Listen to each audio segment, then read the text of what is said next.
भेजने के बावजूद भी यहाँ उस पर कोई अमल नहीं हुई। हमारे गोरखा समुदाय के लोग बहुत संख्या में, सबसे ज्यादा अगर संख्या में गिनी जाए तो असम क्षेत्र से आते हैं, और असम से तो कोई रिकमेंडेशन भी नहीं भेजा, जबकि वहाँ भाजपा की सरकार है। तो इसी से इस पार्टी की नीयत और खासकर इस पार्टी की जो सरकार है उसकी नीयत साफ दिखती है। और ये समय आ गया है कि अब लोगों को प्रति जो उनका वादा है उसको वो पूरा करें, अन्यथा लोगों का आक्रोश बढ़ता जाएगा। और आप जानते हैं कि डेमोक्रेसी में लोग ही सबसे बड़े होते हैं, और जनता का जो एक संकल्प होता है, जनता की जो इच्छा होती है, जनता का जो आकांक्षा होती है, उसी के लिए सरकार बनाई जाती है। जो सरकार आकांक्षा पूरी नहीं कर पाती फिर वो निकम्मी सरकार मानी जाती है, लोग उसको बदलते हैं। सर, एक सवाल है, गोरखा समुदाय की जो शारीरिक बनावट है बिल्कुल ही फिट है इन ट्राइबल्स में आने के लिए। गोरखा जहाँ रहते हैं वहाँ वो इलाका जो पहाड़ी है वो भी जो है ट्राइबल्स में आने के लिए फिट है। जो उनका गोरखा का कल्चर है, जो उन्होंने बहादुरी दिखाई, ये सब जो है फिट है। तो फिर जब 1947 में देश आजाद हुआ, संविधान बना, संविधान सभा में क्या लग रहा है कि क्या आपके साथ उस समय से ही नहीं हो रहा है भेदभाव? सारे लोगों को डाला गया और आपको छोड़ दिया गया। दूसरा सवाल ये है कि क्या वर्तमान जिस सरकार पर आप आरोप लगा रहे हैं वो तो अभी 10 साल से आई है, क्या वो वोट बैंक पॉलिटिक्स में फंसी हुई है कि बाकी जो पहले से ट्राइब्स में हैं उनके प्रेशर में आ रही है? देखिए, जैसे आपने कहा, हमारा तो गोरखाओं का इतिहास ही सरकार से धोखा का इतिहास रहा है। और विशेष करके पिछले आप जो 10 साल की बात कर रहे हैं, और 10 साल के हमारे क्षेत्र से तो 15 साल से वो जीत रहे हैं। हमारे यहाँ तो विशेष रेखांकित करके कहा जा सकता है कि ये जितने बार भी हमारे वहां से एमपी बन के आए हैं, सभी झूठ के आश्वासन पर बन के आए हैं और उसी झूठ को दोहराते रहे हैं। इस बार भी उनका यही कहना है। और जैसे आपने कहा, हमारे सारे हमारे पास हमारे जो ट्रेड्स हैं, हमारे जो चरित्र है, वो सब प्रकार से हम एक ट्राइबल होने के हम उसके चरित्र को पूरा करते हैं। ट्रेड सारे हमारे में हैं। मगर सरकार कहती है कि आरजीआई ने कॉन्कर नहीं किया, रजिस्ट्रार जनरल ऑफ इंडिया का आपको सहमति चाहिए होती है। और कल के जवाब में भी लिखा है कि आरजीआई ने इस पर सहमति नहीं जताई। तो सहमति नहीं जताई तो क्या पॉइंट है, उसको भी रखें।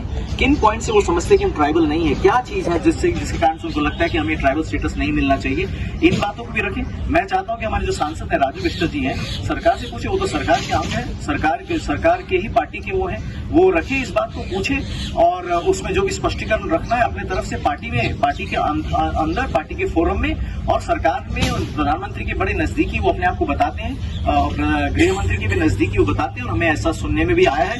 तो अपनी नजदीकी को प्रयोग करें, उनको कन्विंस करें, क्योंकि इस समय जिम्मेदारी उनके ऊपर है। वो इलेक्शन जीत के आए हैं, वो इस प्रतिज्ञा में आए हैं और वो सरकार के हैं, सरकारी यंत्र के अंदर है वो, तो उनको ये अपना जिम्मेदारी को निभाना चाहिए। केवल ये कहना कि 50 में हम छूट गए, 50 का क्या छूट गए या छोड़ दिया गया, 50 की क्या 1950 में किस प्रकार का सिचुएशन था, किस प्रकार का सर्कमस्टेंसेस थे, उसमें हम ना जाए। नहीं तो ये बीजेपी की आदत है, भाजपा की आदत है कि पार्टीशन की बात करेंगे, पुरानी बात करेंगे। नहीं, वर्तमान की तो बात करते ही नहीं है। वर्तमान की कुछ सवाल पूछो, पुरानी बात करेंगे। वर्तमान का कुछ बात करो, पिछले सरकार की बात करेंगे। तो पिछले सरकार में कमी रही होगी तभी तो आप आए हैं। अगर आप पिछले सरकार के नुमाइंदा है तो आपको लाने की जरूरत क्या थी? तो इसलिए मैं तो आज वर्तमान में बात करना चाहता हूँ। मैं ये कहना चाहता हूँ कि लगातार संशोधन होते आए हैं। अभी भी जम्मू कश्मीर से, अरुणाचल से लोगों को सम्मिलित किया गया है, जातियों को सम्मिलित किया गया है। तो हमारे बारे में जो कहा जाता है कि आरजीआई ने कॉन्कर नहीं किया, आरजीआई ने सहमति नहीं जताई, वो किस पॉइंट में सहमति नहीं जताई सरकार हमें बताए और पब्लिक डोमेन में डाले।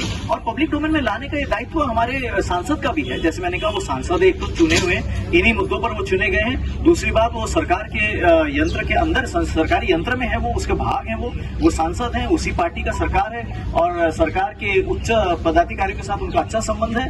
मैं तो आज यहाँ से उनको यही अपील करना चाहता हूँ कि आप इन बातों को स्पष्ट रखिए और जनता का साथ मांगिए। जनता आपको साथ देने को तैयार है। पिछले 15 साल से जनता आपको साथ दे रही है। जनता को आप बताइए कि इन कारणों से सरकार नहीं मान रही, मगर मुझे इन कारणों को हटाने के लिए आपकी सहायता चाहिए।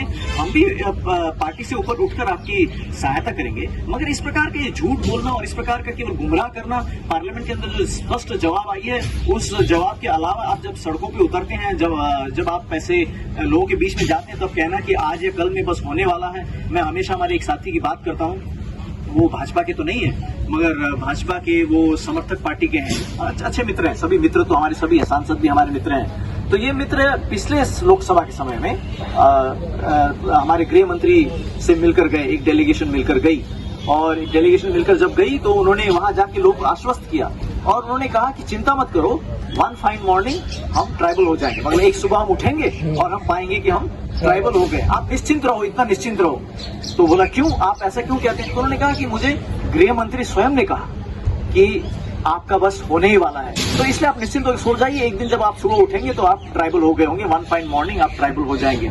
मगर वो one fine morning, one fine afternoon हो गया, वन फाइन इवनिंग हो गई, वन फाइन वीक हो गया, वन फाइन मंथ हो गया, पूरा लोकसभा बीत के चला गया, नया सरकार भी आ गई, कुछ नहीं हुआ और लोगों ने उनको बहुत उनका उपहास किया, उनका मजाक उड़ाया। तो आप तो कहते हैं वन फाइन मॉर्निंग, मैं कहता हूं उनका मजाक मत उड़ाओ, क्योंकि वो तो गृह मंत्री की बात सुनकर आए हैं ना, उनको क्या पता था कि गृह मंत्री कहेंगे फिर भी नहीं होगा, ऐसा तो कभी होता नहीं। गृह मंत्री कह दें, प्रधानमंत्री कह दें और उसके बाद भी ना हो, ऐसा तो अब उसमें तो गलती उनकी नहीं है, उसमें तो कहने वाले की गृह मंत्री की, प्रधानमंत्री की गलती है। तो मेरा कहने का मतलब ये पब्लिक डोमेन में, पब्लिक में आके कहना कि वन फाइन मॉर्निंग आपको हो जाएगा और पार्लियामेंट में लिखित जवाब देना कि आपके जो है वो ट्रेड्स पूरे नहीं हुए इसलिए हम आपको नहीं कंसिडर कर सकते, ये दोहरापन है और बहुत समय तक आप जनता को इस प्रकार से भ्रमित नहीं कर सकते।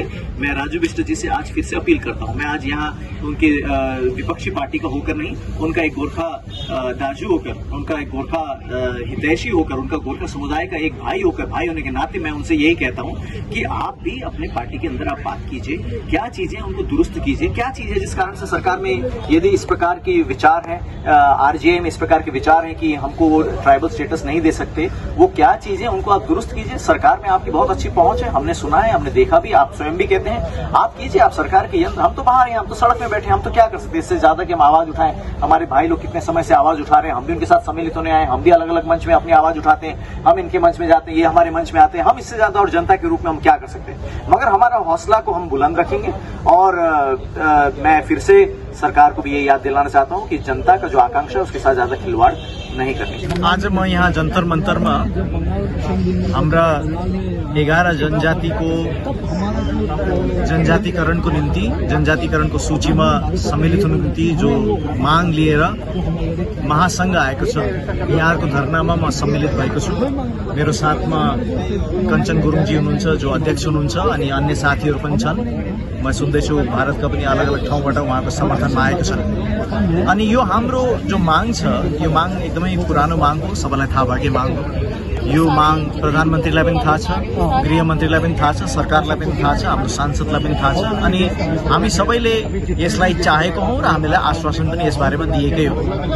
भर्खरै जो लोकसभा चुनाव भयो त्यस चुनावमा पनि मैले यो भनेको थिएँ। त्यस समय पनि भारतीय जनता पार्टीका नेतृत्वले भन्थ्यो कि जनजातिकरणको कुरा चाहिँ अब पुग्नै आँटेको छ, आउनै आँटेको छ। अनि मैले त्यो समय भन्थे यो आउनै आँटेको कुरो मानव यसो भन्दैछन् जस्तो एनजेपीमा किशनगञ्जसम्म ट्रेन आइपुग्यो तर वास्तवमा ट्रेन चाहिँ दिल्लीबाट हिँडेकै छैन म भन्थे।